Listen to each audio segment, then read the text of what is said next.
Welcome to the Responsible Supply Chain Show, where we explore the world of responsible sourcing and resilient supply chains. I'm your host, Justin Dillon, and in each episode, we dive into real stories from some of the world's best business, government, and thought leaders protecting people, planet, and profits. Let's get it. Well, happy 2026. What a year we had last week. We have just started off. And I'm doing something different this year. You know, everyone does their goals and they set their goals, and I'm not doing any goals this year. No personal goals, at least. I think they're great, but I'm feeling like I want something a little bit more high level, kind of like a theme than goals. That's what I'm going for. So this year I'm going for just one word that captures what I want this year, and that word for me is multiply. It's very nondescript. No one's gonna ask me if I achieve that at the end of this next year. But no, to be honest, in every area of my life, business, health, relationships, personal growth, I want wherever I am at today to multiply. So check in here this time next year and see if I multiplied. In today's episode, I speak with Xanthe Sharff, an American writer and social entrepreneur, co-founder of the Fuller Project, which does investigative journalism into ethical issues connected to supply chains. Relevant. She's also a managing director at Freedom Fund, a nonprofit organization, one of my favorites, that supports frontline projects promoting peace and justice. We'll be discussing her recent article, recent as in last year, in Time magazine about the use of child labor in the battery industry. So I recorded this interview several months ago, and it's still relevant, but the article that we're going to be referencing here today in Time magazine came out late last year. So we'll put a link to that in the show notes. But I bring up the timing of when I recorded this because in the discussion or interview, I threw a question at Xanthe kind of towards the end that might sound like it's connected to recent events in Venezuela. I assure you that I did not see that coming when I recorded this. And the question was really just designed to inspire some ideas. So little did I know something similar to what I brought up in this interview just happened. So to be clear, it's not anything political. It was just some creative thinking. But there you go. That's the craziness of podcast. But this episode is about the power of storytelling to not just change the world, but to improve business. I'm not the only one interested in how storytelling changes business. Wall Street Journal recently reported that the number of job listings on LinkedIn that included the title storyteller doubled over the year leading up to the end of last year. Meanwhile, the terms storyteller or storytelling were said 469 times on earnings call through the end of last year, up from 359 times during the year before. What does that mean? It means that as human beings, we are more moved by stories than statistics. We connect to the stories of others. And the work that Xanthe and her organization does by surfacing stories connected to supply chains is incredibly important. So let's get into my discussion with Xanthe Sharff. Xanthe, good to have you on the podcast. Thank you so much for joining. Where am I finding you today? I'm in DC. I'm glad to be on the podcast with you, Justin. I've wanted to talk with you for a while, ever since I met you in San Francisco, and I kind of got to learn a little bit about your story. At that time, you had just helped put a story out. Remind me, what was the story? Yeah, so Fuller Project is the newsroom that I co-founded 10 years ago now. It's all journalism focused on women, and we partner with large news outlets around the world. This was a story about sugarcane workers in India. Yep. It was published in the New York Times. Yep. And actually it was a multi-part series that won a bunch of awards, but more importantly, actually had a really big impact in terms of getting sugar listed from certain areas in India as being known to be made with forced labor and in U.S. government accounts. And basically, it's a group of workers who the women are forced to get hysterectomies in order to be able to continue working in those sugar plantations. It was an issue that had been known, but this went into great detail, got it back on the radar, and there's been continued reporting on it since. Yeah. Well, that's a way to start a podcast. We're going to get into that. The reason I asked you on the podcast is because of a recent article you just did in Time that is connected to child mining, connected to minerals that are directly connected to clean energy and all the rest of it. So we're gonna talk about that because there's some timing, and I want our listeners to learn about the telling of stories and how journalists tell stories the way that they do, and more importantly, when they tell these stories. And there is just a strategy behind investigative journalism that I don't think a lot of people understand what's going on behind the scenes. What got you into telling stories like the ones that you do at Fuller and now what you're doing at Freedom Fund? Thank you, Justin. I was living in Turkey and reporting on the Syrian border and in Istanbul back in 2014.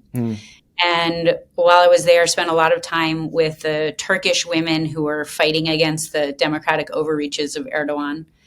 Still ongoing, and the Syrian refugees who were 2/3 women and children and were finding ways to build their lives and build community and that sort of thing. And so while I was there, I started the Fuller Project, which aimed to address the dearth in coverage about women. And at that time, especially coverage about women in war, because being in Turkey with the war going on in Syria, going back into Iraq,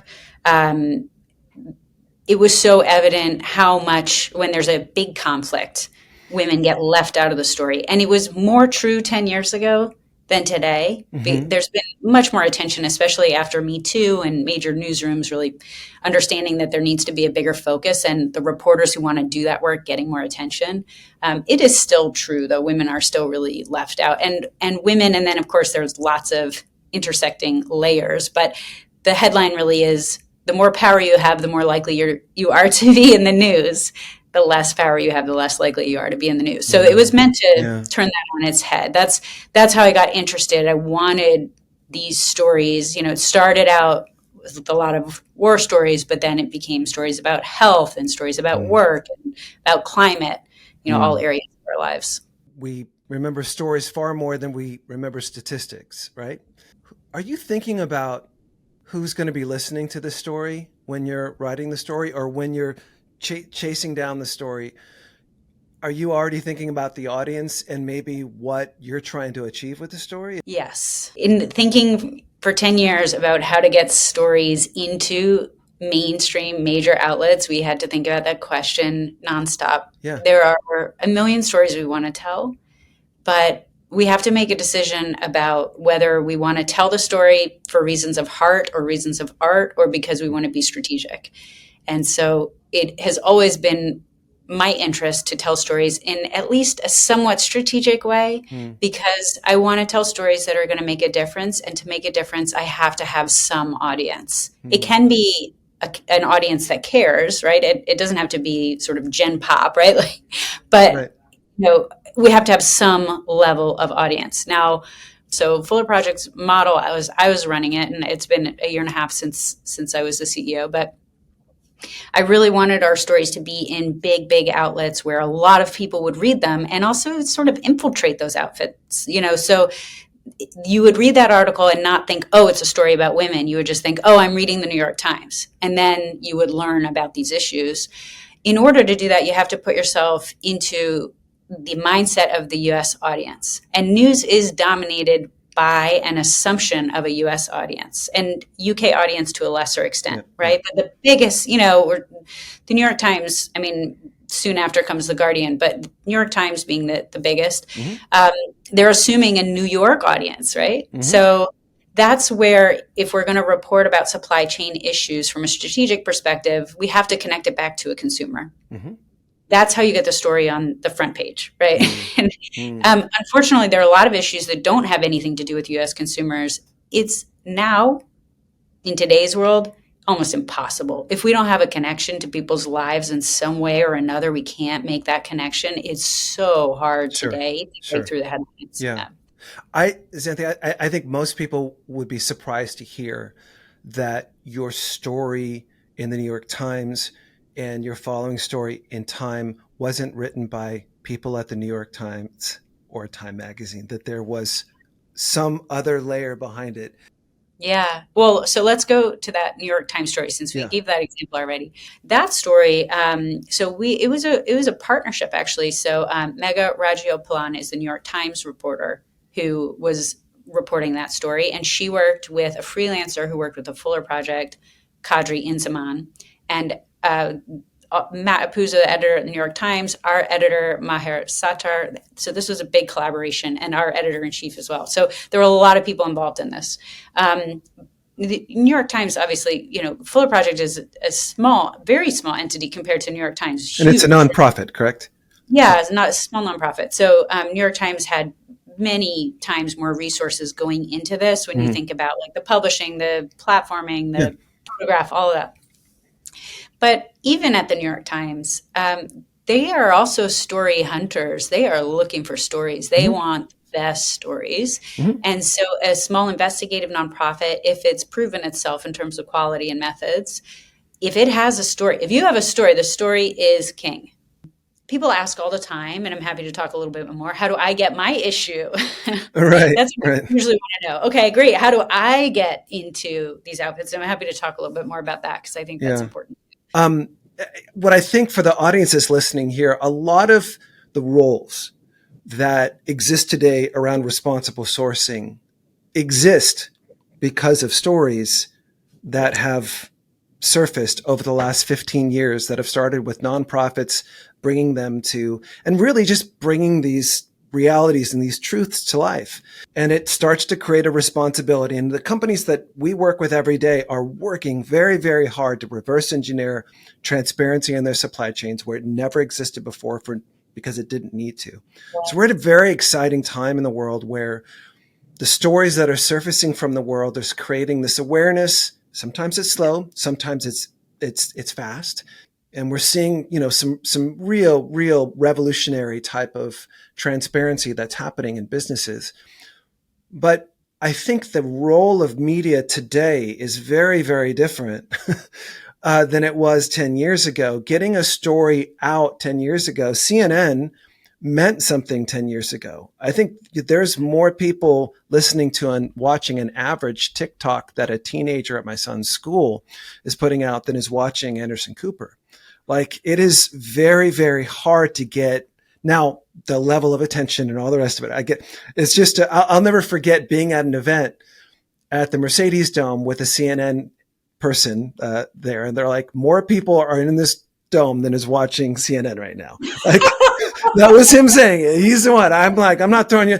His point being, the world's changing, Yeah, right? Like, and yeah. CNN's been trying to play, and that's just CNN. You pick any news outlet. Like, how do you get these important stories out today? And are you seeing any new ways to get stories out? This is how, use your time in movements. People think strategically, right? So Mm, who is the audience? What do you want them to do? What do you want them to hear? So if that's how you're thinking, it doesn't matter how big the audience is necessarily, but mm, it matters who they are. mm. And, I think there are still huge audiences reading these mainstay news outlets. And there are also important and influential audiences reading more niche outlets too, right? It could Mm. be that you want to be in an industry news outlet where that's going to reach scientists or whoever it is that you're trying to reach. So, I think TikTok and other places where we can reach more kind of viral audiences or more social audiences, that's more important for kind of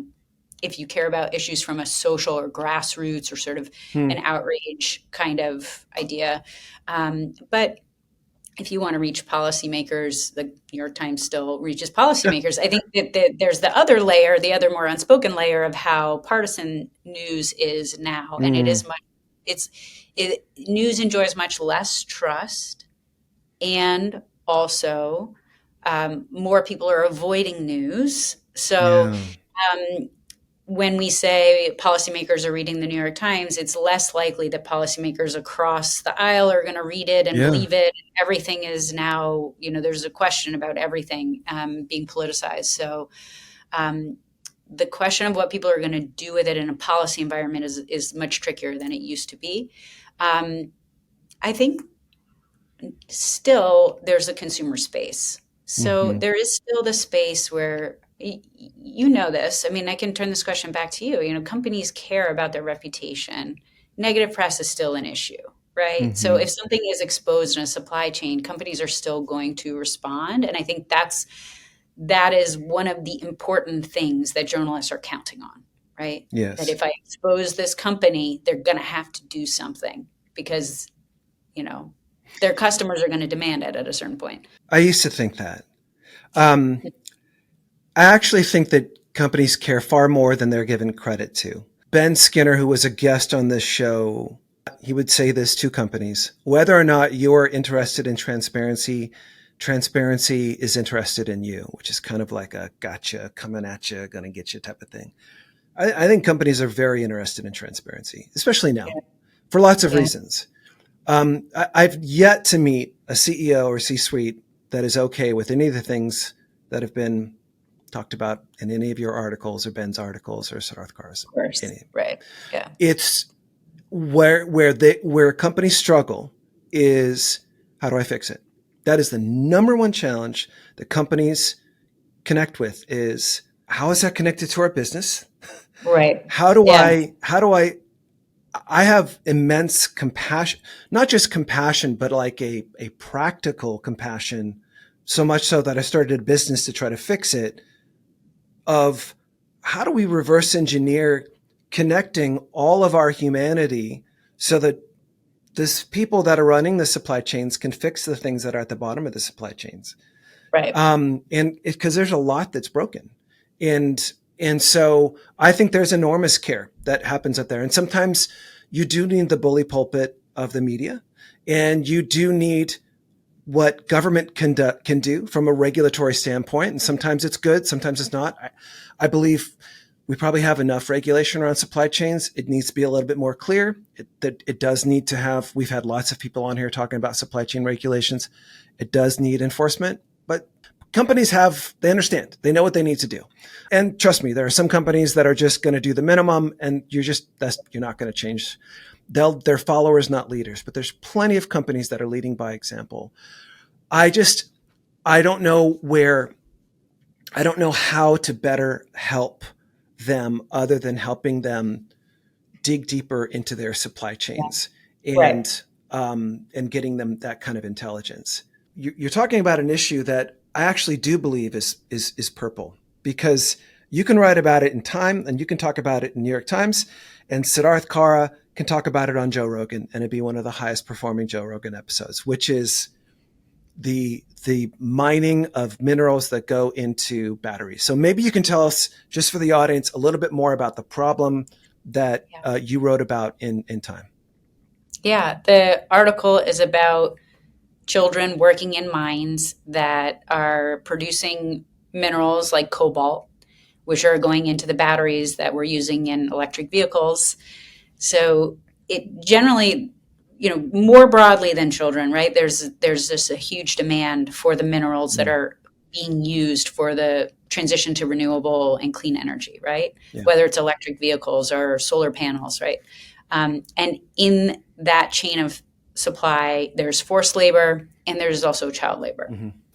And it's the pace, it's the Yeah. pressure that is driving, more activity. And I would assume with so much pressure and pace that um, incentives and efforts to do good may, fall to the wayside more so because there's also a huge incentive to produce more and produce it 100%. quickly. Yeah.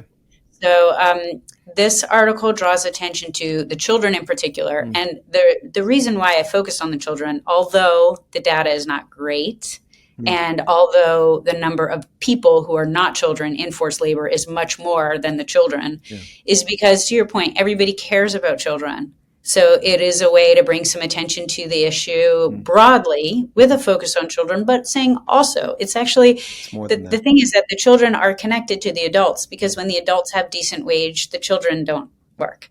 When moms and dads can work, they do not want their kids next to them in the mine. They want their kids in the school, just like every other every other parent everywhere, right? We want Yep. our kids in school, happy, fed, clothed. Like we don't want them scraping away at rocks. Yep.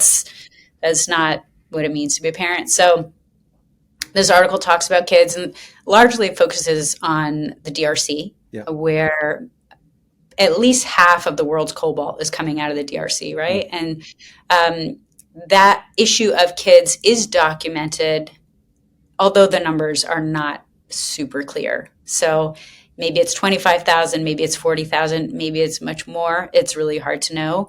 Well, we have a little bit better clarity that there are 1 million kids around the world working in mines and quarries. We have a little bit more clarity that this is happening in the DRC in ASM, artisanal and Yep. small mines, right? And those mines produce the lion's share of the jobs. That's where the kids are. That's where most of the women The are as smaller well. mines, not the The smaller big mines, publicly yes, traded mines. Yeah. Okay. right, yeah, these smaller mines. So Yep. it's really now there are issues in the larger mines that may be producing more of the material that's going to the global supply chain. Maybe. Mm. There are issues there as well with forced labor and with the other labor violations that kind of fall along a spectrum, right? Mm-hmm. So there are issues there too. Yeah. But it's in these smaller mines where there are kids in DRC. I also talked about in the article Madagascar, where kids are mining for mica.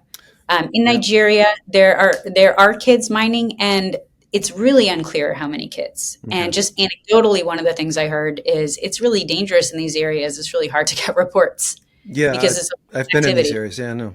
Yeah. I think most companies, most governments are aware of this problem now. But part of what I think that for lack of a better term, the shine or the perspective that you put on it is, Mhm. hey, we're making a lot of batteries. There's this ship has left. Like we are a battery centric economy now. Yeah. And we haven't fixed this problem. We've known about it for well over 15 years, if not more. It's been for most people. And Yeah. it doesn't seem like the collective, we have made a lot of progress on it.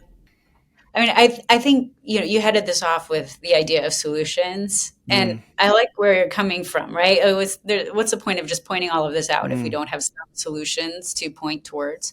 And what the article talks about is that engaging with women is a solution. It's yeah. engaging, talking to, listening to women is a solution that has been overlooked. So that I think there is some learning around that. And Yeah. PACT is a nonprofit that works with Yeah. communities where there's mining, works in Madagascar, et cetera. And they do work with women and they do have some experience with this. Yeah.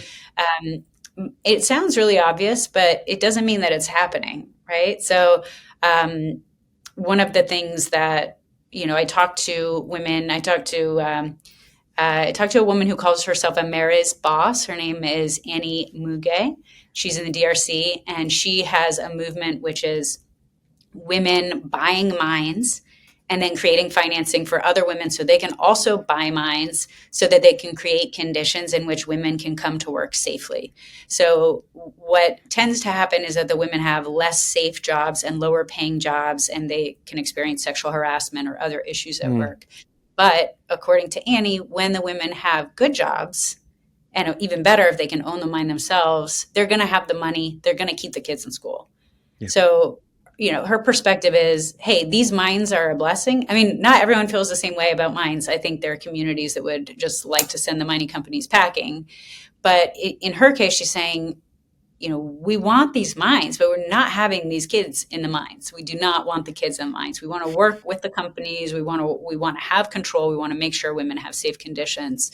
And there's a way, that there's ways to do that. Yeah. That is a solution, or that is a path that resonates with me. I don't know how it works for companies, but I've been to Goma, and I've spent time interviewing these women, many of whom have faced systemic rape and are living in displaced persons camps and literally living on hell on earth, like living on top of lava rock. That's their home with a, and and they are just badasses. Mm-hmm. I mean, they could run any company and just crush returns. I'm not kidding. They could crush it. Their focus, this just, they showed me their business. Like so you want to, like, when you say invest in women and like that, I don't know how to make that more resounding. Yeah. Like, yes, but right. Like I've seen, it's palpable. I don't know. I think when people hear that, they go, oh yeah, more charity. But it's important that people understand that this is about something beyond charity and giving money. I don't think people get that when they hear that, Xanthe. Yeah. No. How do we make people understand that? Yeah. I mean, we could have mountains of evidence. Oh, we do have mountains of evidence. Oh, yeah. So, no, I think, again, it is obvious, but it doesn't mean that it's happening. So again, in Nigeria, I talked with a woman named Imabong Sanusi, who is the head of an association of women against trafficking of children in mines. So one of the things she says is just so obvious. She's like, look, the mining industry is dominated by men, trade unions led by men, right? The trade unions for the formal sector, et cetera. Mm-hmm. So if there are required consultations with the community, which let's hope that there are, right? Mm-hmm. That's obviously a best practice. So assuming the trade union and the company sit down and maybe they bring in an elder from the community, that's probably a man, okay? Not obvious that the women are going to be consulted. So what would you miss if you're not consulting the women? You know, engagement, this requires continued conversation and sort of joint ownership so that everybody can prosper. Mm-hmm. Things can get better over time. You know, we can have these kinds of relationships. Yeah. If you could have waved a wand when you wrote your Time article about clean energy and child labor, if something could have happened in the world, or can still happen in the world because of that article, what would it be? Whether it's, you know, the U.S. or countries in Europe, it's really important. These minerals are really important for our economy. So I think I would like for people in positions of power, whether it's governments or companies, or both, or both together, and unions themselves, like let's better listen to and use women to come up with solutions. Really out there question for you. These are great stories. They're important stories and they resonate with every human being. Have you guys tried taking these stories to the Trump administration? So that's not my role or the role of Freedom Fund. I know. Here's where I'm going. Yeah. You don't have to answer that. You don't have to. I'm just throwing it out there. Here's what I'm saying. There's a lot of deals going around right now. I mean, we're in a deal era. Okay, there's mineral deals. Look, if there was ever a time for there to be pressure on the DRC to get their shit together, this is it. Because this goes back 100+ years. Like this is companies are going in, there's middlemen, you just read Siddharth Kar's book, like this, for all the work we're doing to investigative journalism and nonprofits, it's incredibly important work, but something needs to happen systemic to make this stop.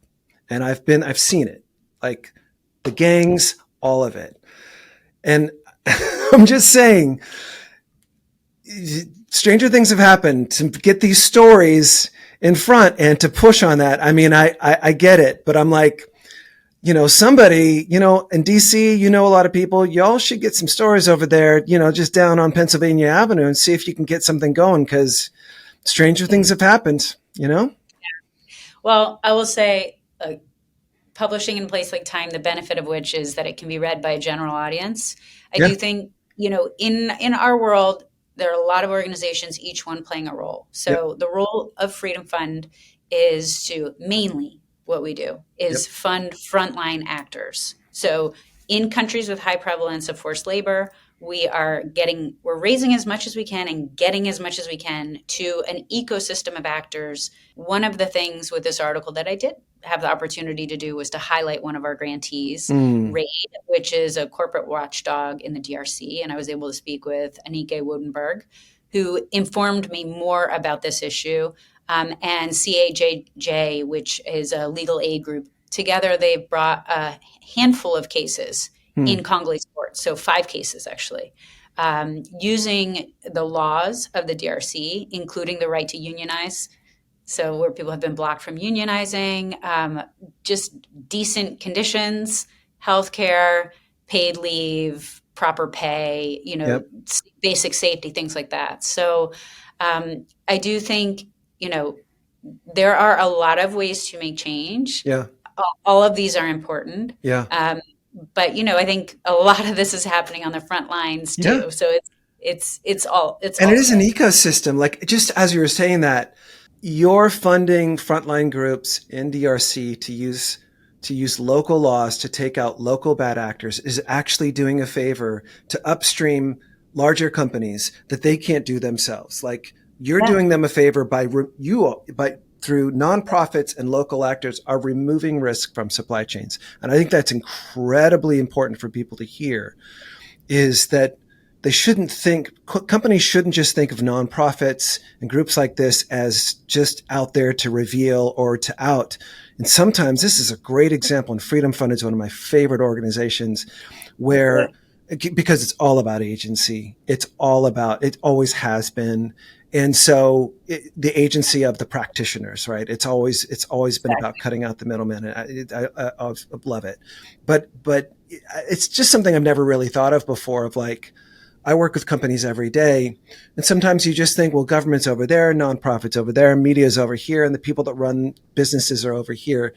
But I'm always interested in that area where everyone is working a little bit together and kind of doing each other's job for them. And this is one of those examples. But speaking of stories, and we'll close with this, we are living in a repeating story. You think of Congo, but you can even go DRC, Congo, you go further back. There's always been the story of the commodity of its day, whether it was, cotton in the cotton gin in the 18th century, or rubber and the automobile of the 19th century. And, now we've got cobalt and the battery of the 21st. Like, there's always been a commodity funding a new innovation or technology, and exploitation tied to it. Same story. And we're just repeating it. And we're living at such an amazing time where all these things are coming together. My hope is, with the work that you're doing, the work that Freedom Fund's doing, the work that our company's doing, and the working with the companies doing, that we can work a little bit closer together and start to see some synergy. Because I've worked on every side of this, and I've never seen us all closer to. There wouldn't be a podcast like this if there wasn't people working on these issues inside of companies, and that is huge progress. Right. Is there anything from where you sit and from where you work? Is there any advice or guidance that you can give people who are working on supply chains inside of some of the biggest companies in the world?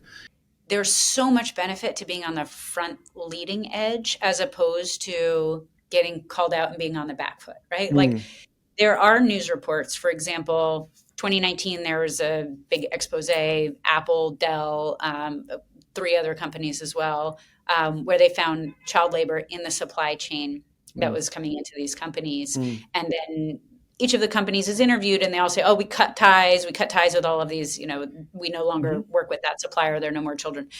And there was a court case. And then, so these companies were in court litigating this for at least 5 years.